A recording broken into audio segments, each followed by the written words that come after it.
Heavenly Father, Lord God, thank you so much for this opportunity to come together and to have a conversation. We pray and ask that you be in the midst and that you continue to lead and guide us into all truth. In Jesus' name, amen.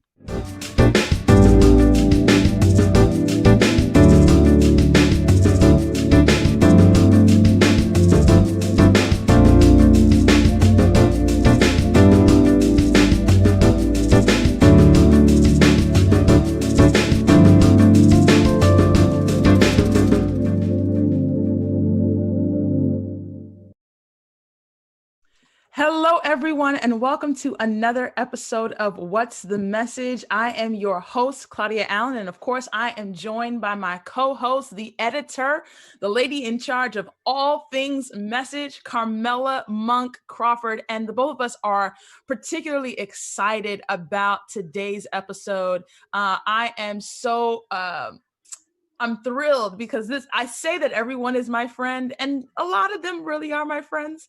But this particular person is most certainly a friend of mine. And we went to college together.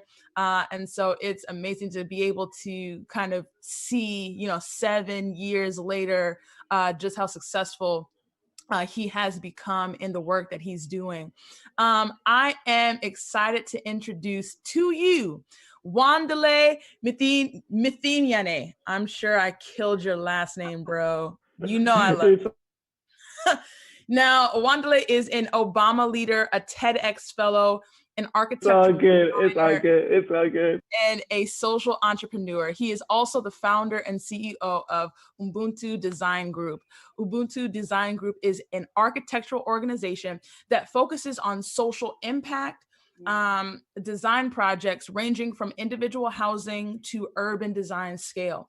Influenced by his childhood experiences growing up in post-apartheid South Africa, Wandile founded UDG on the core idea that if apartheid architecture could be used to separate and oppress, then community-led design should liberate and enable opportunities for all. UDG developed the concept of the Ubuntu home, a dignified work, live, home designed to enable the families to financially sustain themselves as well as empower the local community. Wandile is also the founder and director of Ubuntu Architecture Summer Abroad, an intercollegiate educational experience in which students learn a community-centered approach to impacting large communities by designing and building dignified and culturally influenced housing for resilient families. In 2017, UDG built their pilot project, which was a home for a low-income Durban-based family also struggling to live in their current dwelling with a disability. This inspired the designers of UDG to develop their unique model in a way that would facilitate future projects with more public and private companies. Now, the power of the model is in the transformative programs that would make quality housing more accessible by providing micro mortgages for entrepreneurial low-income families. The project was a finalist in SXXSW Eco Place by Design competition and won Student Grand Prize Award by the Congress for New Urbanism for Best Urban Design. Ubuntu's approach won the Resolution Project Social Venture Challenge in 2015 at One Young World's Global Youth Leadership Summit and through the World Merit Platform. The concept was presented at the United Nations headquarters in New York. In 2017, the American Institute of Architecture students recognized Wandile as one of their 60 legacy architects as part of their 60th anniversary celebration of student excellence in leadership, service, and design. Wandile was selected as one 200 rising leaders from across Africa to the second cohort of Obama Leaders Africa program.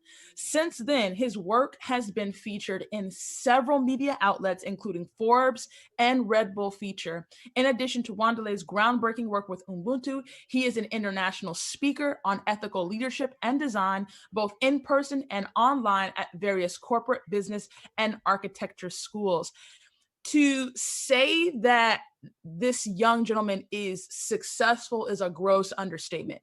And I think the main thing is that Wandile has a heart for communities. He has a heart for people. And because of that, I truly believe that God has favored and prospered his work. And so I am just truly excited to introduce you to him. We were laughing just before going live about how we met in the library at our school, our alma mater. And, he was always diligently at work, whether it was on the computer, whether he was at a table drawing something out. Wandile was always focused and determined to understand what he needed to. And I think that even in that moment back several years ago, I think that he could even foresee what it is he was trying to build to legitimately change the world. So I'm literally excited to introduce you to my friend, a CEO, an architect, someone who has presented to the UN and is an Obama leader, my friend, Wandile. How are you, friend? welcome to the podcast. Thank you. That is by far the kindest and best introduction I've had. Appreciate it. I got you. Really Listen, excited to be here, man. I want everybody to know everything. All right. I I was don't I want was I was nobody to be listening to you. confused. All right. I was listening to you. I was like, man, I should send shorter bios. Nope. Nope. I hate it when people read my long bio too. Nope. We're doing it today. All right. So listen, man. One of the things that I think is most fascinating about your work is when we think about social justice, we often think about it from the standpoint of doing social services for people or changing laws, but rarely do we have conversations around how the buildings that we build are a part of the oppression that is done towards people, and how we design buildings can literally attribute to their liberation. Please talk to us about your thought behind that. Yeah, so I think I'll start with my background because I grew up in South Africa. We just actually released a film called Child of Apartheid. Talking a little bit about that. I was born 3 months before Nelson Mandela became president, Mm. and for most of my life, I grew up in freedom. We're known as the born free. But within that freedom, I lived in different neighborhoods from um, the whole range from the shantytown to suburbia to these different places. And as I was experiencing these different places, I quickly learned that like the core and center of all the ills that exist within low income communities come from the lack of dignified housing, right? Because without a dignified house, you don't have a physical address. Without a physical address, you can apply for a job. Without a Yeah. job, you don't have money. Without money, you can't buy a house, and the cycle of poverty goes on, right? Without a dignified house, kids don't have a place to go back to do their homework at home. Without a dignified house, there's lack of safety. So you have concerns along the lines of rape, etc. Without a dignified house, you're constantly playing hide and seek with droplets of rain and fearing for a life that house might fall on you. So I learned these challenges at an earlier age, but I also saw that like on the other side of the track, we had all these white kids who had everything and like beautiful homes, went to better schools and all this stuff. And I always wondered like, yo, why do they get to have beautiful homes and go to better schools and all this stuff and we don't, right?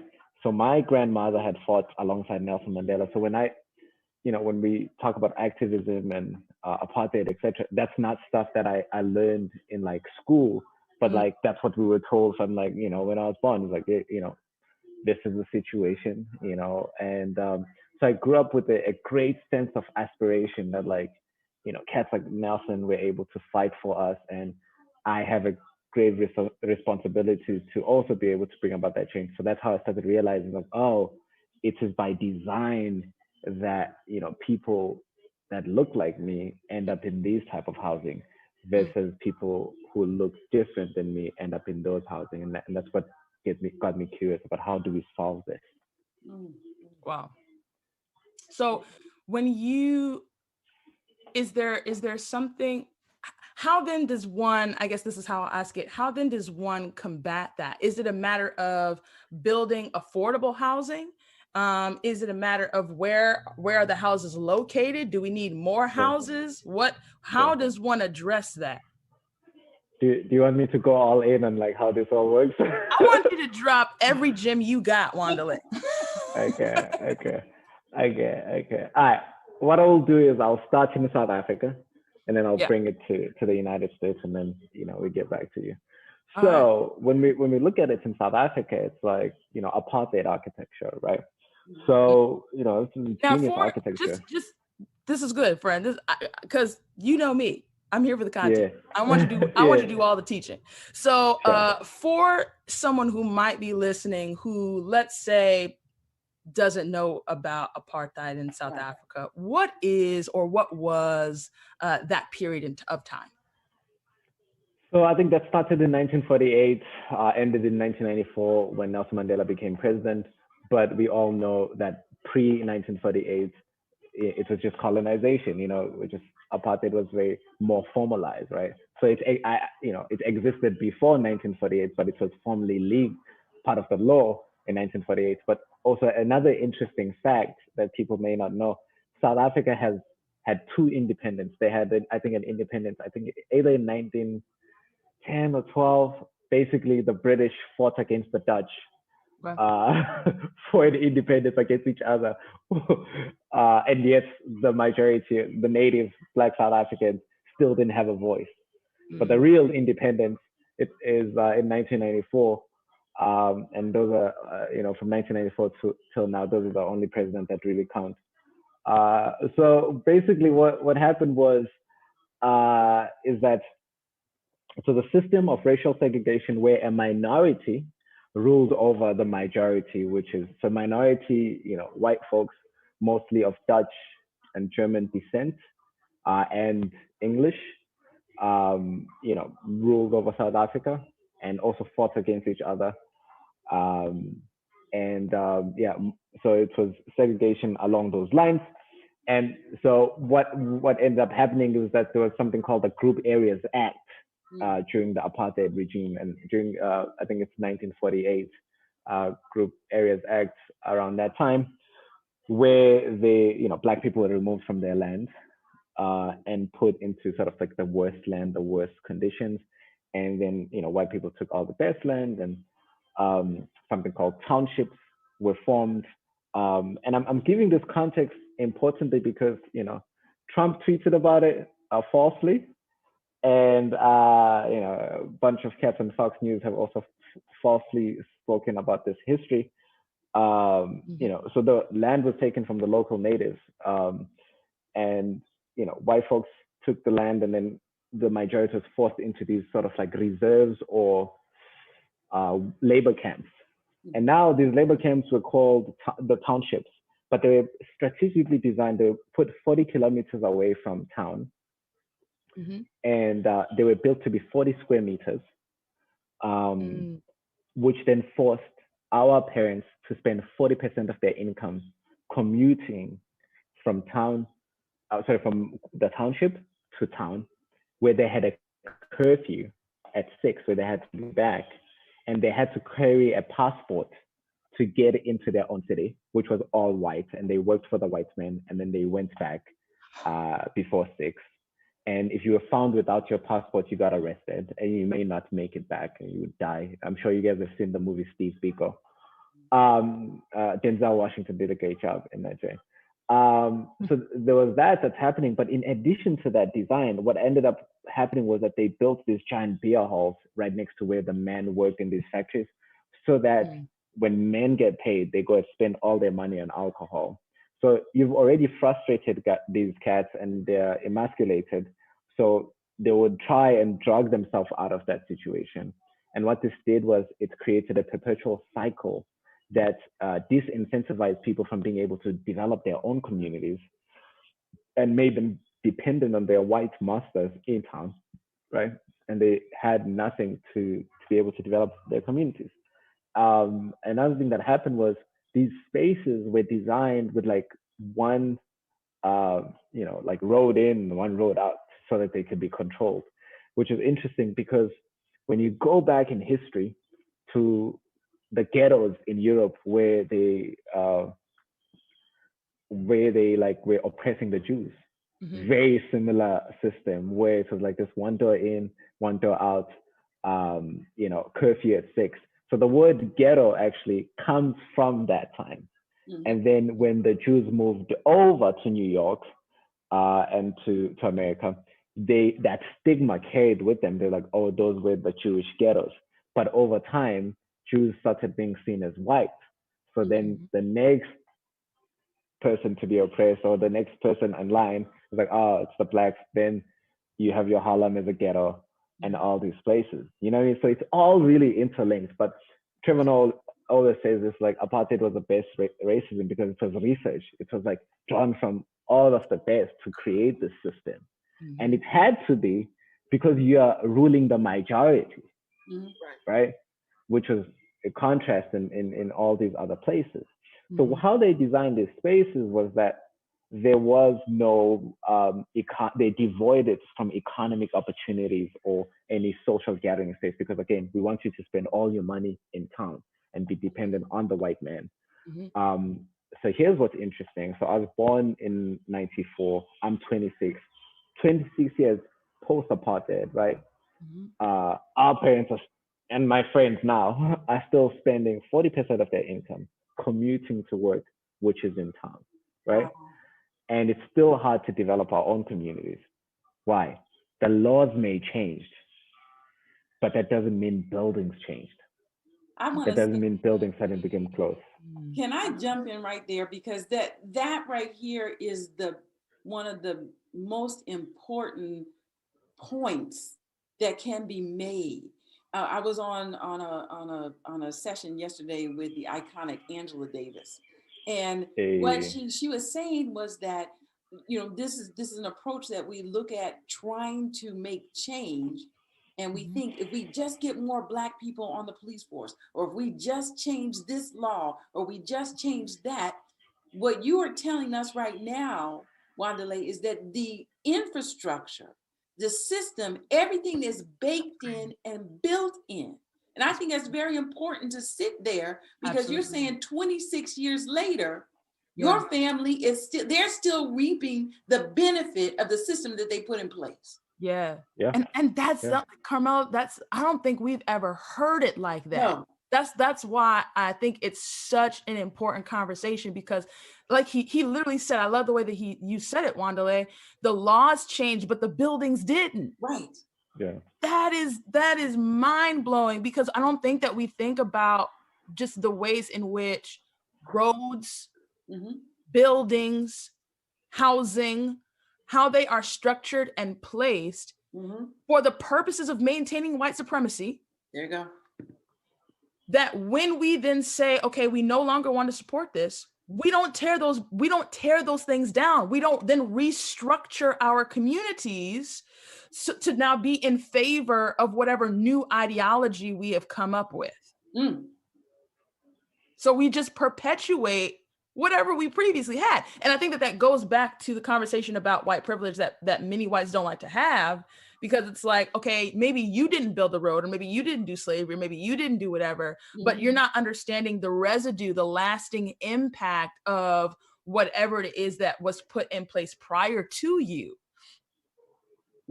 Well, I don't even think that it's saying, I think it's too kind if we say you're not understanding it. You don't want to understand it because it is to your best interest that it stays the same. Yeah. Right? Because we see it like, so, okay, I'm back in South Africa right now and I'm running Ubuntu and I'm trying to change things. I work out of, fortunately I work out of like the number 1 street. It would be like the long, it would be like Michigan Avenue in Chicago, right?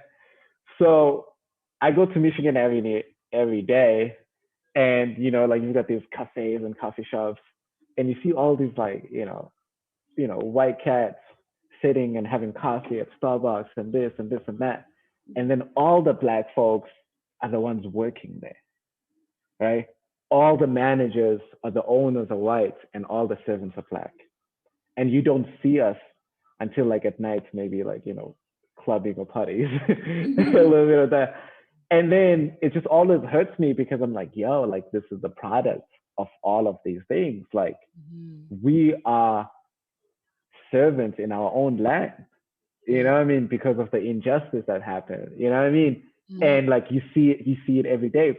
And at one point it was frustrating me because it's like it affects how you think and I had to realize that it's starting to affect how I think and how I behave because it's like, you know, all of these cats are ahead of me.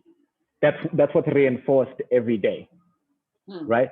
So I'm no longer able to show up with the same level of confidence, with the same level of brilliance that I wouldn't otherwise bring to the table because there's already this barrier that says he's better and you're less than.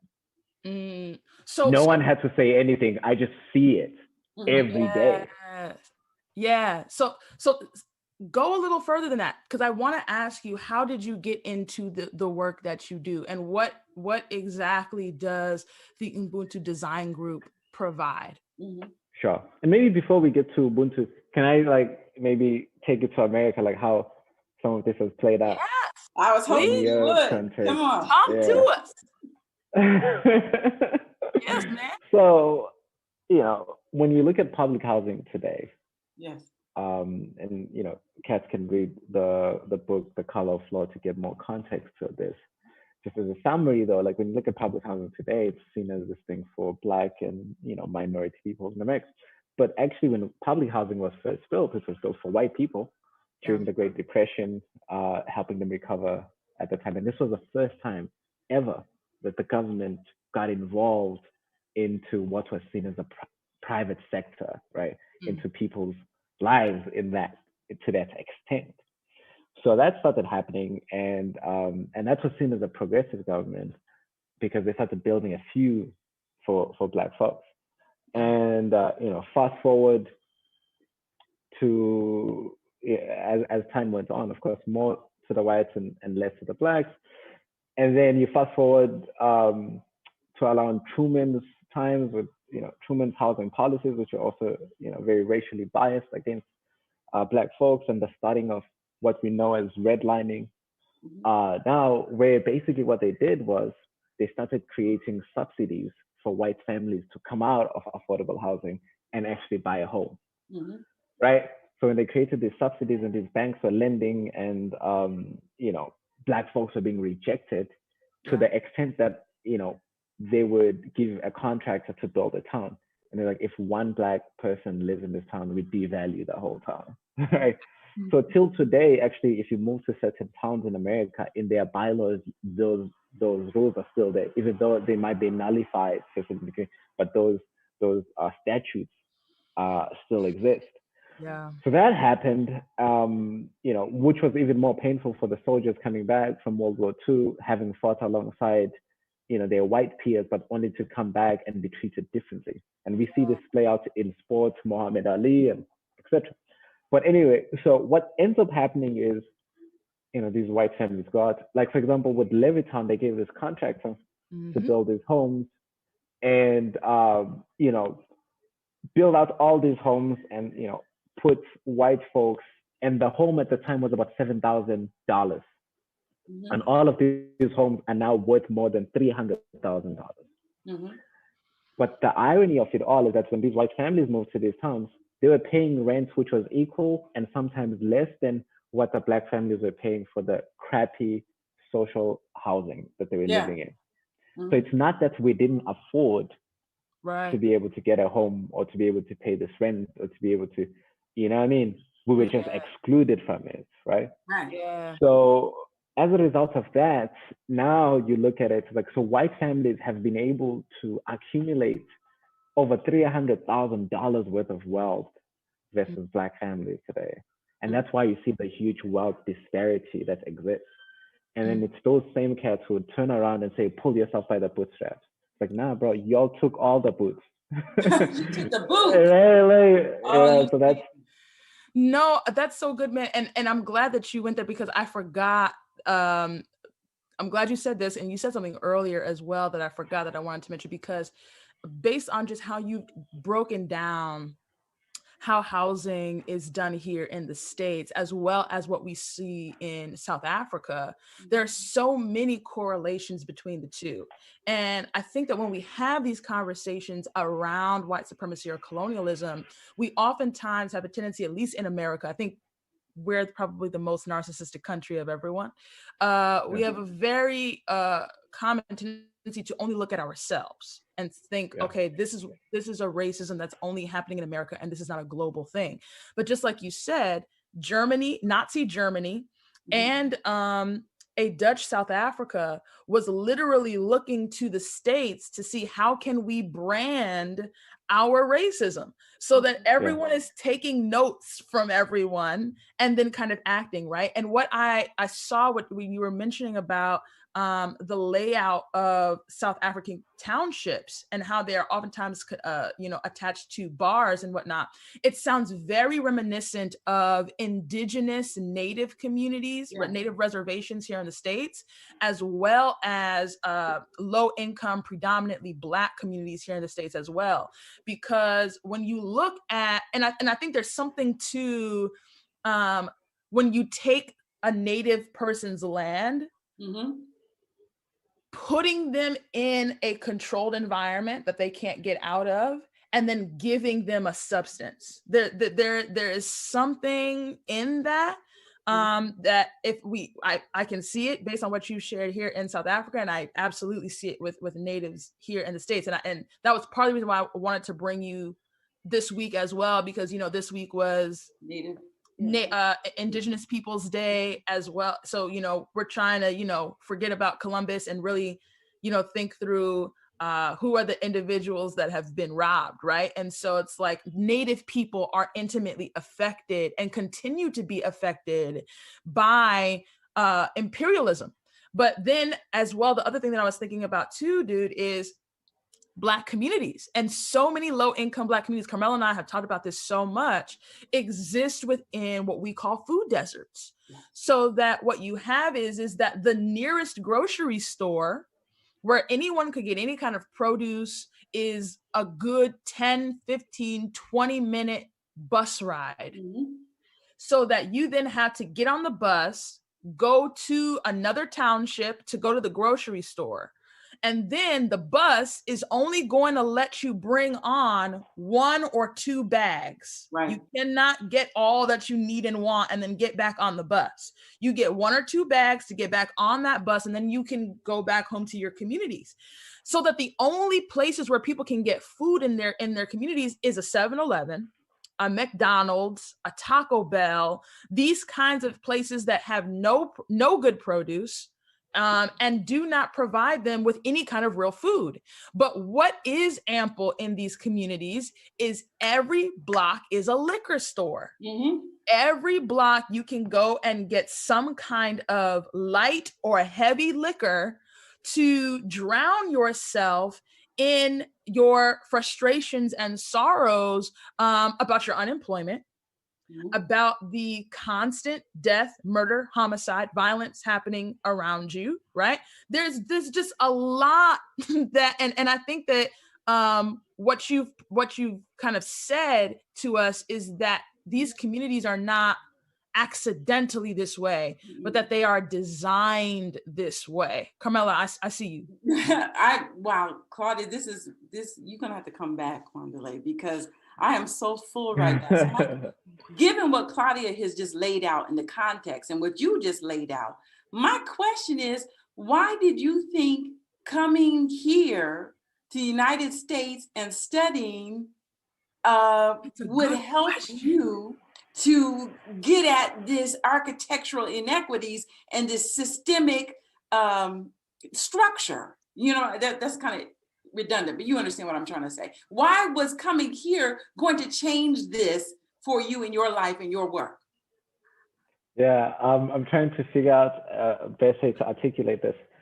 But, if you're going to beat the enemy, you got to go to the top of the world to understand the roots of where it all comes from, and how it all, America is the most powerful nation in the world, right?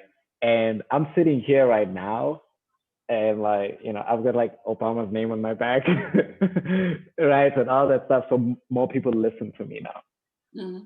right? And you know, I say all that to say it's like another thing. Since I moved from Michigan, became an Obama Fellow, and did all these things, it's like I'm back in South Africa, right? Mhm. I teach at the University of KwaZulu Natal, right? Mhm. So I'm back in my hometown with my people. I'm Zulu. My boss is black. You know, I'm an Obama Fellow, and I don't have any white power over me. Mhm. That then has to filter what I say or what I fight for. Mm-hmm. There's no, and I'm, you know, I started my own thing, right? So there's no consequences to me coming out here and talking about all of these things. I have a voice that Mm. other people don't because they still need to eat and they're dependent on these systems, right? That Mm-hmm. have that You're also talking oppress them, right? Mhm. Mm-hmm. So, you know, I think coming to America was a huge step for me to learn from the best country in the world, both how the systems work, but also another element, at least from early on, is just like I wanted to see how America was able to pull itself up and develop, you know, so rapidly, you know, because they also had slums, right? Back in the 80s and back in this when you look at New York and all these places which are like glorious now, they used to be, you know, crappy looking spaces and places before. How did they do it? So I just wanted to get as much insight as I could, and I think, you know, I've done a relatively good job at doing that. But now I'm back and I'm trying to sort of piece, like for example, like I wrote a 12-page paper on the word ghetto. Yeah. Wow. Yeah. To understand where it came from and how it was, you know, it's a part of anti-Semitism and how it moved to America and how we then claimed it and made it cool with hip hop. And Yeah. then how it got appropriated again, you know, by white folks where, you know, cats in Malibu, I was like, oh, I live in this ghetto now, you know? So it's just, I think what it did was like, it gave me this international perspective of what's actually going on. Mm-hmm. I Yeah. wouldn't otherwise have had I just stayed out here. You know, Mm. so I'm reading Cast by Isabel Wilkerson. And this book right now, man, it literally is doing exactly what you're saying. She connects um everything from a global standpoint, right? Mm. So in the book, she even talks about how the Germans were, and I had mentioned this earlier, the Germans were studying America to see how they were doing racism. And then they were building the Third Reich and Nazi Germany based off of like Jim Crow. And So what they realized, this was so mind blowing to me. What they realized was that they wanted to know, how can America do all of these crimes against humanity? How can they set up this system of racism but still maintain their global positive image? How in the world are they doing this? Because we do a little bit of something and everybody now wants to come and fight us, right? Like no one's coming to fight America. Why is that? And what it came down to, man, is that the Germans were unwilling to go as far as the Americans would in our theory of the one drop rule. So that America, you know, we all know about the one drop rule. You have one drop of black yeah, blood in you, you are black. you're black. The Yeah. Germans literally write that they were unwilling to go with the rule that if you have one drop of Jewish blood in you, then you are Jewish. And then you So have to be, you know, kind of excommunicated, put into a concentration camp, et cetera, et cetera. They were unwilling to inflict the kinds of crimes against humanity against half Jews and et cetera, et cetera, et cetera. And Mm-hmm. so she chronicles how for that reason alone, they were unable to attain the level of success that America was able to attain with their crimes against the Jews. And I think that what's important about why I say that is that, just like I said, I think that there is a global conversation to be had, because what's happening to Black people on the continent of Africa, Mm-hmm. whether it be from the West African coast of Sierra Leone to Central Africa, down to South Africa, to Germany, to Australia, to New Zealand, to here in the States, whatever, Black people around the globe are experiencing the same stuff. Yes. And I think that there's gotta be like, there's gotta be a greater coming together, a greater understanding, because I think that if we remain in our ghettos, right? If we remain in our secluded countries, thinking that it is only happening to me, then I think that that is how they remain in power, and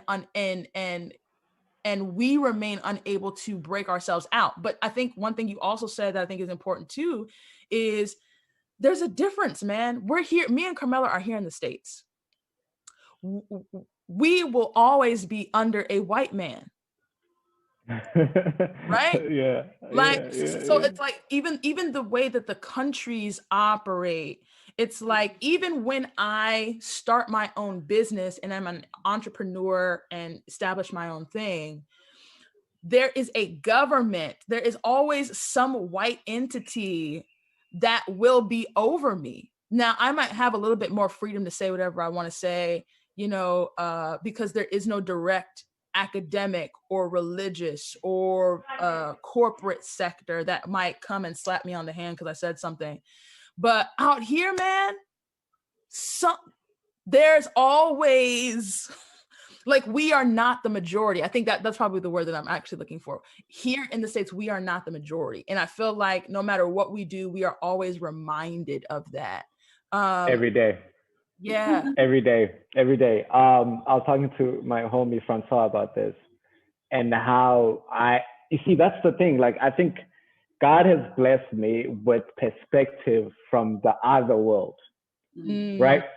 So I grew up under very racist conditions in South Africa, and then I went to Zimbabwe. I've never seen Black excellence anywhere else the way it is in Zimbabwe. Granted, Mugabe had dictatorship. He had these things, but he also got a couple other things right. So, like, I'm in high school, all my teachers have a master's in math. My English teacher has a master's in English. Basically, I'm in high school and I'm being taught by professors who were so dedicated to education that, like, I was this rowdy South African student who's coming over, just very naughty, like basically a C student and less. And basically they would like, corporal punishment still exists. Zimbabwe is a different world. Anyway, so they will beat me up if I get a C, right? Wow. But they will also show up at 5 a.m. to teach me extra classes for math, so that by 5 a.m. to teach me extra classes. And then this lady, her name is Mampala, amazing. 5 a.m. I'm in class and she's teaching me math, right? And then at 6:30, she runs home to shower and change. I go to the dining hall to eat, and then we meet again at like 7:30 for the actual class. Right? And then again, it's like when school comes out, it's around 3, there's a gap, like 3 to 4, she's there. You know what I mean? Like, so I had like, so in Zimbabwe, like, everyone's Black there, you know? So I moved from South Africa. I was like, oh, racism. And I was like, oh, everyone's Black and you can be anything. And Black PhD cats would come over and talk about you're the master of your own destiny. And all these things would happen. So that's what really made me who I am in many ways. So when I came to America, they couldn't really take away that from me. So I was able to see from a very different lens where my identity was set, right? And I was comfortable in my own skin, right? Where even when I saw a few African Americans who maybe were trying to make fun of me, I was like, oh, my prince. I would walk up to them like, yeah, so what do you want? I'm your prince, you know what I mean? Because I saw beyond what they were saying, you know what I mean? It's crazy. So when we're talking about this, like, you guys every day walking in the streets, and when you walk out in the streets, basically you're being told, and the president is saying this, and Fox News is saying this, and it's everywhere, that, hey, we just let you live here, Mm, right? Like we're doing you a favor for you to have this job every day. You don't belong here. Go back to where you come from, and this, and yet you're like building this space, and you're like contributing, and you're built it during slavery. And I think I posted on Facebook once. I was like, man, I admire African Americans. You guys were taken away from your roots. So there's this thing I always say. It's that like, at you could take everything away from me, but I'm still Zulu and I have my people and I still have value by the mere effect of that. But you see the homeless guy in the street, you know what I mean? Like the best appeal he can do for me to give him money is like, forward to my brother. We're both, Zulu, and Zulu people stand for this. Ubuntu, Ubuntu, I am because we are. The sense of community and this. So they stripped you guys away from all of that. And that's why it was easier to control you. But you still have, the LeBron James, you still have the Martin Luther Kings, you still excel and thrive. And I'm like, yo, where are you getting that source from? So that's crazy. It's and I respect that. I believe that comes from, for me, that spiritual strength. And I believe that the Spirit puts that something in us. And I'm seeing you as the disruptor from everything, look how God put this together in my perspective, is that you were able to see what these structures are. You came to study about it and to figure out how am I going to disrupt this. And I really want to know what it is that Ubuntu does that disrupts this power structure on a very granular level. What do you do? So thank you. As Claudia said, it's based on this premise. If apartheid architecture could be so effective in segregating and oppressing, then community-led design can bring people together and enable opportunities for all. Okay. So the same tool that was used to oppress, I'm using that same tool to bring people together and enable opportunities for all. You use the word community-led. Community-led. So in other words, like we don't come into a community and say, this is how you need to live. And we start designing buildings like they are in Rome or in Spain, which is how South Africa and a significant part of the diaspora, including South America, looks like. It's like you're in a mini Spain or you're in a mini whatever country that's colonized that.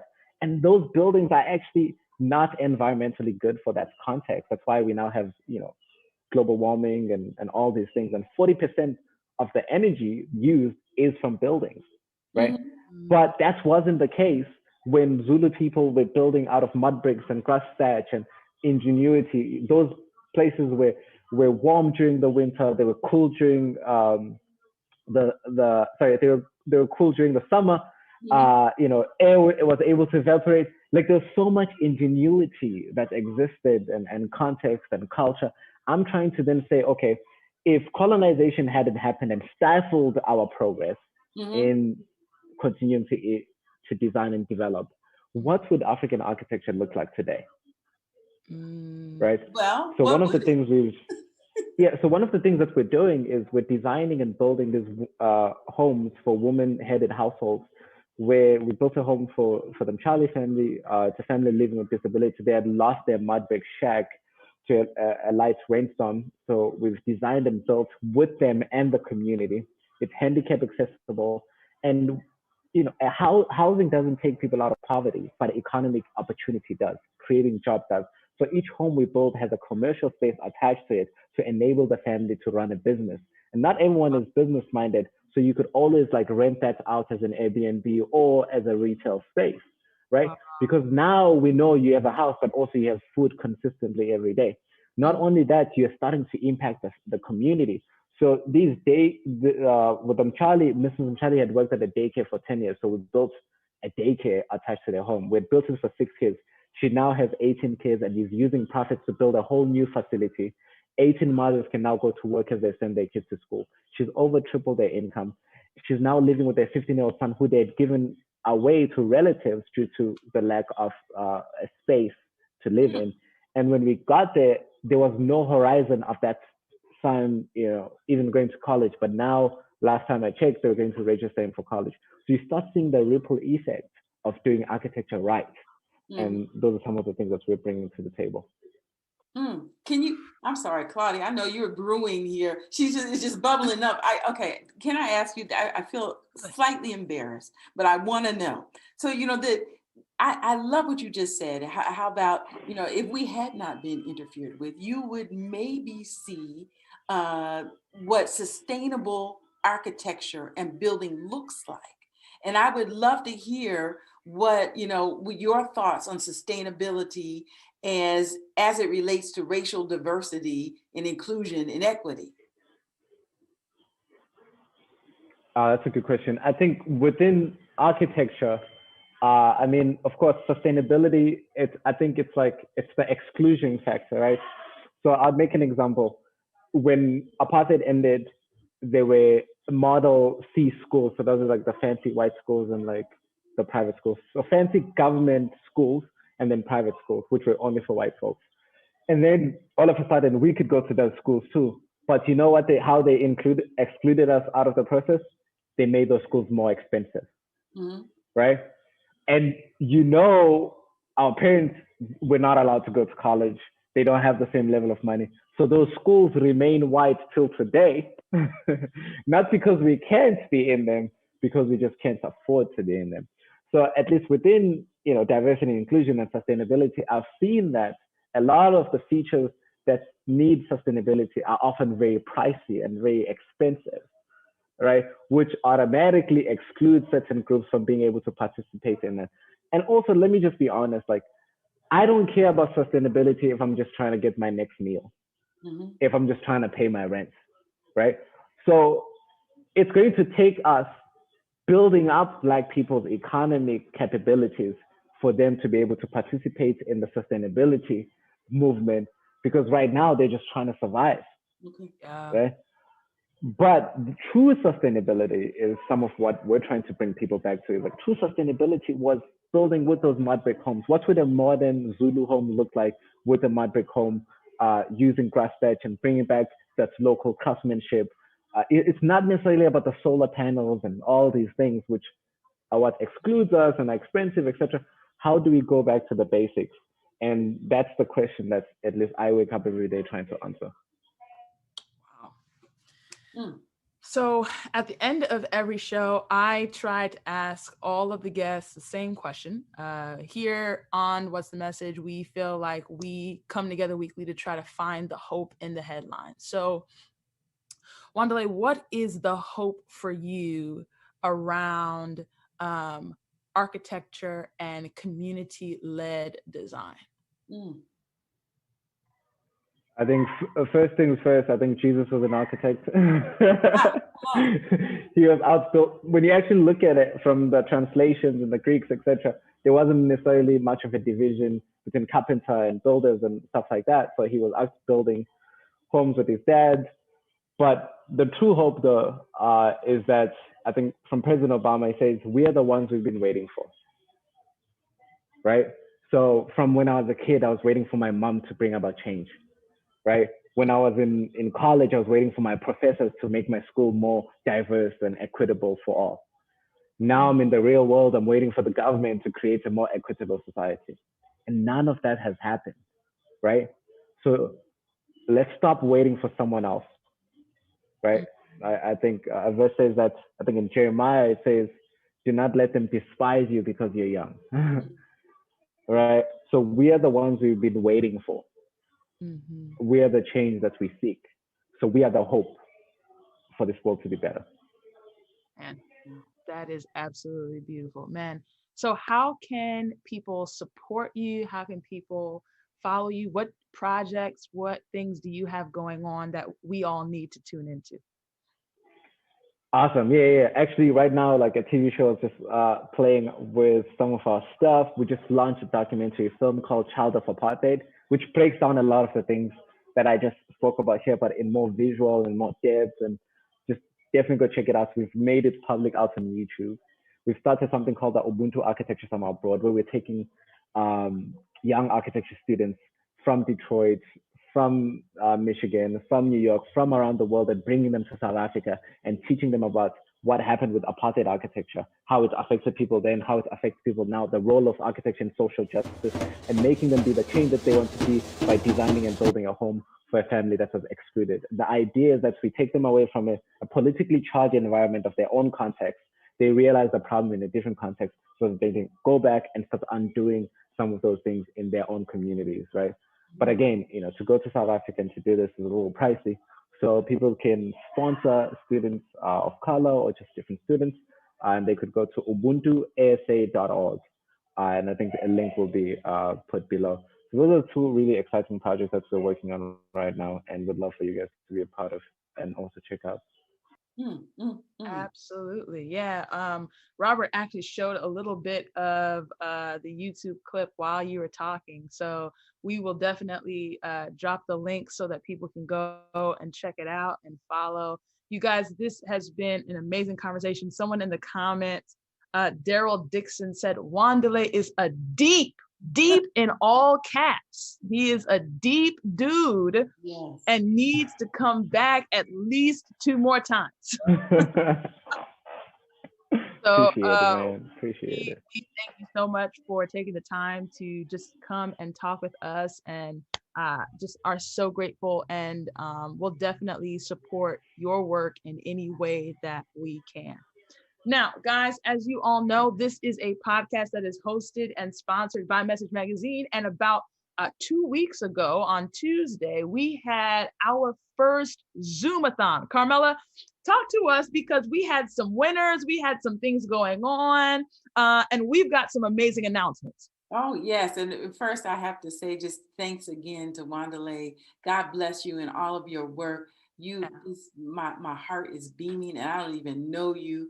I had to talk to and send a shout out to my cousin and said, do you know Wandile? She's like, oh yes, I love his work. So anyway, thank you so much for being here. And Claudia, what a wonderful conversation. This is what we do on What's the Message every week. God is so good to us. To be able to provide this kind of content is very important, and it's uplifting, because as Wandile just said today, sometimes you think of, as my favorite phrase now from Stacey Abrams, you think of your life and the things that are happening around you are a product of user error. When you realize that there is a bigger construct and structure in which you are a part, and there is, which I also believe is biblical, when you see the network of things that are at play behind the scenes, it is sobering. But to see a young man like this who works to attack these systems, to me is a very blessed and a place to be with your talents and who you are. So I say all that to say, this content is more of what we want to present, both in print and online. And so a couple of weeks ago with our Zoomathon, we set out to raise money and funding and awareness. And so every time you share, every time you work with the content that Message has, we're able to make that reach. So a couple of weeks ago, we had a drawing, 5 different people who supported us that night.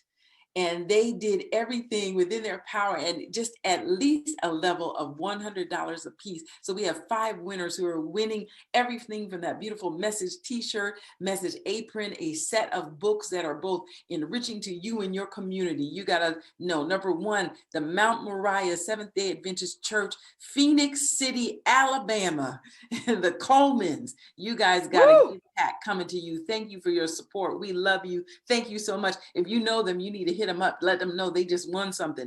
Dolly Romeo, thank you. We appreciate you. Dolly Romeo came in. Then Elder Gerald Coleman, not related to the first Colemans, but praise God for his support, and thank you for all that you've done.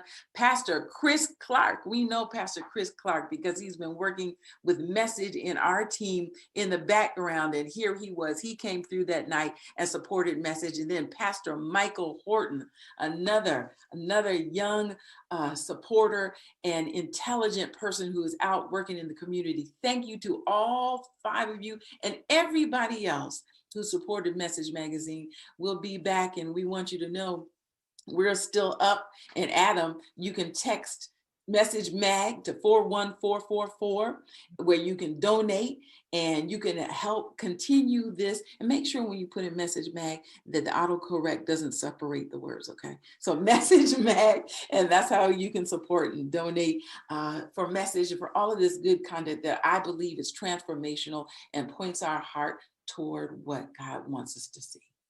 Man, guys, as you know, this has been an amazing conversation. We try to bring to you every single week, just a new topic, a new guest, but it's always the same place and at the exact same time. So just like Carmela said, make sure that you are supporting us here at Message. Visit our website at www.messagazine.com. Make sure that you are following us on social media, Instagram and Twitter at Message1888. At Message1898. I'm so Adventist. When you are done following us on social media, on Instagram and Twitter, and you like the Facebook page, then you need to go ahead on over to the YouTube channel, okay? Because on the YouTube channel, we post all of these episodes for your aunties and your cousins and your mama and daddy and them that don't have a Facebook page. So make sure that you head on over to the YouTube channel and like and subscribe. We are so grateful to you all for your commitment to us and just for spending your Thursday mornings with us in conversation. So have a great rest of your day. Be blessed. Yeah. Claudia, I think the one other thing that we have to remember, our behavior is definitely influenced and impacted by like I was saying. And we are just excited that with the powers of Zoom and the like, we do the eating of certain animals. Headlines. I am your host, Claudia Allen. This is my chief at this time, right? So many churches are asking. 80% of the affiliates, ABC affiliates here in the United States, not telling the truth and going back to let's just dip Some of the issues. And so we live our lives working. If you think about brother from another mother, the pastor, Richard Crawford, and I'm telling you, you know, we handle the heavy stuff. We do the heavy stuff.